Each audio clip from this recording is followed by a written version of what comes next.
Now this is the last question मोटा भाई कि आपको क्या लग रहा है कि वैक्सीन किस तरह से लोगों को देनी चाहिए, कि जो ये रजिस्ट्रेशन करने वाली चीज़ है वो सही है या गलत है, जो ऑनलाइन लोगों को रजिस्ट्रेशन करवा के फिर बुलाया जाता है। सो एक्चुअली में क्या स्ट्रेटेजी होनी चाहिए वैक्सीनेशन के लिए? वैक्सीन के बारे में तो ऐसा है ना छोटे, कि आप लोगों को अगर वैक्सीन का रजिस्ट्रेशन करने के लिए बोल रहे थे, ये तूने पूछा इसलिए मैं बता रहा हूँ, लेकिन ये बात मेरी गलत है ऐसा सही तू बताना मुझे, कि आप लोगों को वैक्सीन लेने के लिए रजिस्ट्रेशन करने के लिए बोल रहे हैं। क्या इंडिया ऐसा देश है कि जिनमें सबके पास मोबाइल हैं, उसमें इंटरनेट कनेक्शन है और उसमें उनको रजिस्ट्रेशन करना आता है? सबके सब लोग ऐसे हैं? कुछ गरीब लोग भी हैं ना, तो उनके बारे में सरकार ने क्या सोचा? वो ऐसा सोचेंगे कि पहले जिनके पास मोबाइल है वो सब पहले वैक्सीन ले ले, और जो गरीब है उनको वैक्सीन नहीं देने का। ऐसा प्रायोरिटी पे किसने डिसाइड किया? ऐसा थोड़ी ना होता है, किसी को रजिस्ट्रेशन करना नहीं आता तो वो कैसे करेगा? तो वैक्सीन जो है वो डोर टू डोर होना चाहिए, है कि नहीं? तू बता मुझे छोटे। हाँ मोटा भाई, आपकी बात बिल्कुल सही है। जो सर्वे था, सर्वे का लास्ट क्वेश्चन जो था वो मैंने यही रखा था कि उनको क्या लग रहा है कि वैक्सीन कहाँ तक, मैंने उनको रीजन पूछा था कि कहाँ तक वैक्सीन पहुँचनी चाहिए, कौन से एरिया में वो एक्सपेक्ट कर रहे हैं कि गवर्नमेंट वहाँ तक वैक्सीन पहुँचाए। तो मुझे जो सबसे ज़्यादा आंसर मिला है वो यही मिला है कि डोर टू डोर। कुछ लोगों ने रखा है कि मेरा जो एरिया है अहमदाबाद में, यहाँ पे नहीं है वैक्सीन, यहाँ पे नहीं है। कुछ लोगों ने बोला है कि भुज में नहीं है, कच्छ में नहीं है। इस तरह से भी आंसर्स मिले हैं, लेकिन मैक्सिमम जो रिस्पांस मुझे मिला है वो रिस्पांस यही है कि लोग यही चाहते हैं कि डोर टू डोर वैक्सीनेशन हो, उसके लिए कोई रजिस्ट्रेशन की ज़रूरत ना हो, यही लोगों का मानना है। ले, है ना? तो लोग भी यही चाहते हैं। हम सिर्फ ये मैसेज पहुंचाना चाहते हैं भाई, कि जो वैक्सीन है ना वो डोर टू डोर पहुंचना चाहिए। ये मैसेज हम गवर्नमेंट तक पहुंचाना चाहते हैं कि नहीं। शॉर्टेज की चीज़ अलग है, देखो कि कितना है आपके पास, लेकिन वो सप्लाई बढ़ाना पड़ेगा, है। ये चैलेंज है, गवर्नमेंट का चैलेंज है। वो पहले फर्स्ट प्रायोरिटी पे ये चीज़ करना चाहिए। मैं ये नहीं बोल रहा कि गवर्नमेंट नहीं कर रहा है, कर रहा होगा, लेकिन फर्स्ट प्रायोरिटी पे करे। हाँ। और मोटा भाई, ये जो 5% लोग हैं जो वैक्सीन लेने जाने के लिए डर रहे हैं, क्योंकि उन्होंने मेंशन किया है कि लोगों को ये फीवर हो रहा है वैक्सीन लेने के बाद में, वो उनको कहीं कोविड इन्फेक्शन ना हो जाए वैक्सीन लेने की वजह से, तो ये सब लोग कह रहे हैं। मैं इसमें भी सहमत हूँ कि सिर्फ गवर्नमेंट के करने से कुछ नहीं होगा, लोगों को भी वैक्सीन लेने जाना पड़ेगा। हाँ, कुछ लोग ऐसा सोच रहे हैं, सही बात है तेरी छोटे। ये देखो, ये सर्वे में भी आया है कि लोग को डर लग रहा है कि वैक्सीन लेने के बाद में लोग बीमार पड़ रहे हैं। तो ऐसा नहीं है। मेरा एक अभी का केस मैं बताता हूँ कि मेरा एक फ्रेंड है, उनके घर पे 60 से ऊपर के एज की उसकी मदर है, और उन्होंने वैक्सीन लिया। जो सन था उन्होंने वैक्सीन नहीं लिया क्योंकि एलिजिबल नहीं था, वो 18 प्लस में था। उनकी मदर 45 प्लस में थी, तो मदर ने वैक्सीन लिया, बेटे ने नहीं लिया। तो मदर को ऐसे ही कोरोना हुआ सही, लेकिन होने के बाद में उनको अस्पताल में एडमिट होने की ज़रूरत नहीं पड़ी।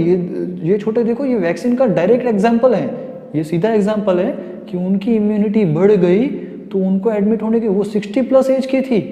हाँ, उनकी जो इम्यूनिटी सिस्टम है बॉडी की, वही बोलते हैं ना छोटे, इम्यूनिटी बढ़ गई और वो उनको अस्पताल में एडमिट होने की ज़रूरत नहीं पड़ी। और जबकि जो मेरा दोस्त है उसको एडमिट होना पड़ा कि वो वैक्सीन नहीं लिया था उसने। ये मेरे सामने का एग्जाम्पल है। और ये एक नहीं, दूसरा भी मेरा एक फ्रेंड है, मैं नाम नहीं लेना चाहता हूँ उनका, लेकिन अगर आप पर्सनल में मुझे कॉल कीजिए, मैं आपको डिटेल के साथ में बताऊंगा कि इसको पूछ लो कि इसने वैक्सीन लिया था, इसने नहीं लिया था, उसके पापा ने लिया था, उनको एडमिट होने की ज़रूरत नहीं पड़ी। 65-70 एज के लोग वैक्सीन ले रहे हैं, उसके बाद में उनको कोई तकलीफ नहीं हो रही है, और कोरोना होने के बाद में अस्पताल में एडमिट नहीं होना पड़ रहा है। तो इससे बड़ी चीज़ तो कहाँ है गारंटी कि वैक्सीन इफेक्टिव है कि नहीं? आप ऐसा कैसे दिमाग में सोच सकते हैं? और मोटा भाई, लोगों के डर का रीज़न एक ये भी हो सकता है कि न्यूज़पेपर में कुछ टाइम पहले आया था कि कोवैक्सीन एंड कोविशील्ड उन दोनों को डिफ्रेंशिएट किया था कि कोवैक्सीन की वजह से लोगों में कोविड इन्फेक्शन फैलाने की पॉसिबिलिटीज़ हैं। कुछ तर्क वितर्क किए हुए थे कि कोवैक्सीन जो है वो ठीक से नहीं बन रही है और उसकी वजह से लोग इन्फेक्टेड हो रहे हैं इंडिया में, जिसकी वजह से ये सेकंड वेव में बहुत सारे केसेस बढ़ गए हैं। तो इसके बारे में आप क्या कहना चाहेंगे कि ये आपको क्या लग रहा है, ये सही है, गलत है, क्या है, कितना प्रतिशत, अगर सही भी है तो कितना प्रतिशत सही होगा ये? वो न्यूज़ जो है मैंने भी देखा था वो न्यूज़। इसमें तो क्या होता है कि दो कंपनीज होती हैं, एक बोलेगी कि मेरी वैक्सीन अच्छी है, एक बोलेगी मेरी वैक्सीन अच्छी है ऐसा बोले तो ठीक है, लेकिन तकलीफ कहाँ होती है कि जब बोले कि उसकी वैक्सीन खराब है। तो अभी यही हुआ होगा। हाँ, गवर्नमेंट बता रही है कि वैक्सीन लो। हाँ, फ़ोन पे आप नहीं सुन रहे? दूसरी एक चीज़ मोटा भाई हम ये भी नोटिस कर सकते हैं कि गवर्नमेंट में जब ये कोरोना जब नया था, जब शुरुआत हो रहा था कि इन्फेक्शन बढ़ रहे थे, उस टाइम पे गवर्नमेंट का जो जिस तरह का एटीट्यूड था कि कोविड को रोकना है, उस टाइप का एटीट्यूड अभी नहीं दिख रहा है। क्योंकि उस टाइम पे नए सेलिब्रिटीज़ अलग अलग लोग एडवर्टाइज़ करते थे, गवर्नमेंट उनको बोलती थी एडवर्टाइज़ करने के लिए कि आप ये करें या फिर कंटिन्यूस मास्क पहन के रखो। लेकिन अभी जो है अभी जो गवर्नमेंट का रवैया है कुछ इस तरह से हो गया है कि मोबाइल के अंदर एक आपको कॉलर ट्यून दे दिया, लोग एक्चुअली उसको सुन के फ्रस्ट्रेट हो रहे हैं, क्योंकि एक ही चीज़ आपको बार बार बोली जा रही है, लेकिन एक ही तरह से अलग अलग तरीक़ों से आप लोगों तक मैसेज पहुँचाए। ये इफ़ेक्टिव एडवर्टाइजिंग होता है, ये इफ़ेक्टिव मैसेजिंग होता है।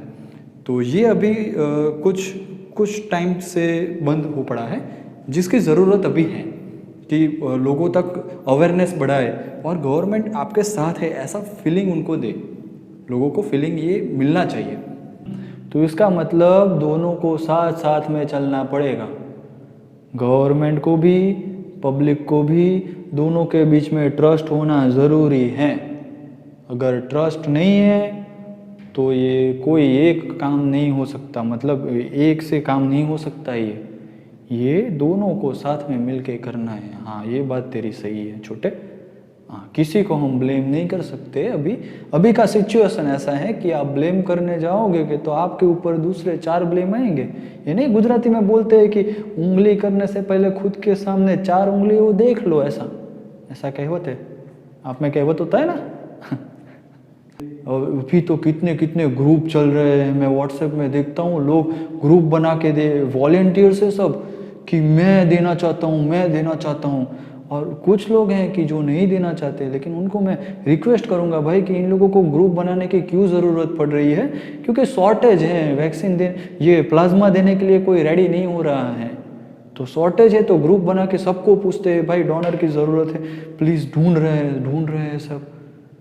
तो ये ढूंढ ढांढना थोड़ा कम हो जाए, उसके लिए मैं बोल रहा हूँ कि किसी को मना मत करो। अगर कोई कॉल करके पूछता है ना कि प्लाज्मा, तो अगर आप एलिजिबल हैं, दे सकते हैं, तो उसको सिर्फ धीरे से बोल दो कि यार मेरा ये फाइनेंशियल प्रॉब्लम है, मुझे पीपीई किट चाहिए, मैं रेडी हूँ करने के लिए, आप प्रिकॉशन रखो अपना। लेकिन मना क्यों कर रहे हो भाई, ये गलत चीज़ है। हाँ, मास्क पहन के जाओ, ग्लव्स पहन के जाओ, पीपीई किट की फुल उसकी भी ज़रूरत नहीं। अगर आप रिकवर्ड हैं तो चांसेस कम है, ऐसा नहीं बोल रहा हूँ कि आपको होगा ही नहीं कोविड, लेकिन चांसेस कम है। अभी कुछ लोग जो हो गए वो वैक्सीनेटेड हो गए, वैक्सीन लेने के बाद में 1 महीने तक वो नहीं कर सकते हैं, और जिनको कोविड हुआ है वो 1 महीने के बाद कर सकते हैं, कोविड के रिकवरी होने के बाद में 1 महीने के बाद में वो कर सकते हैं।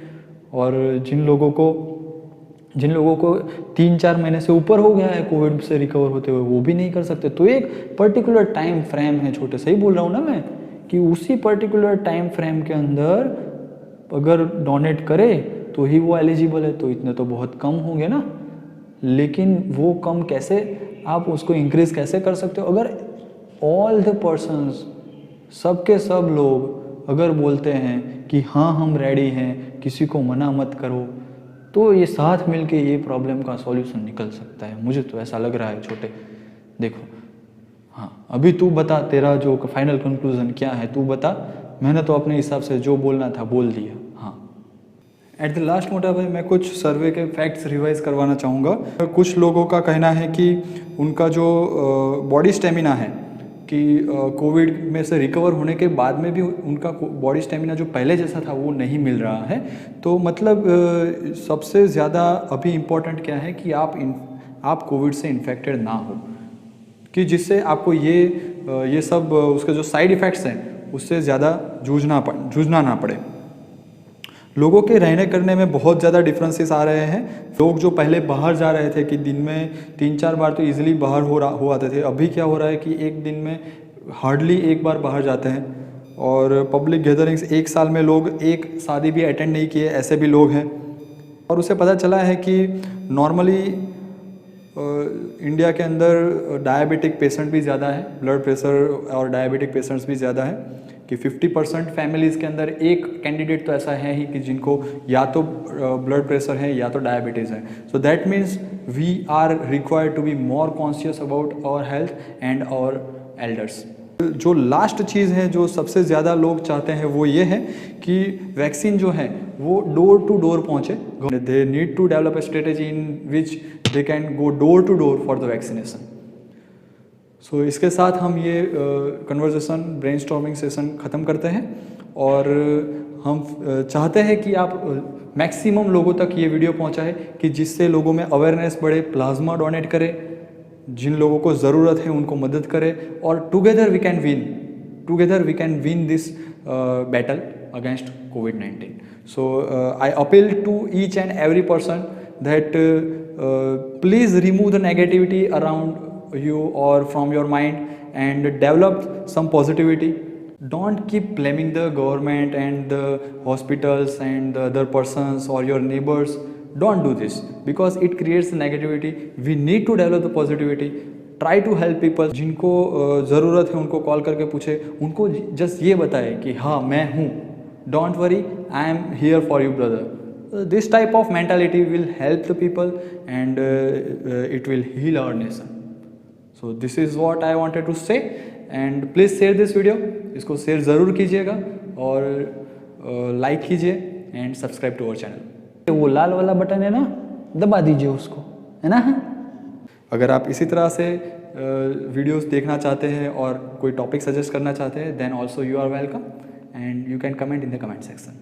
Thank you.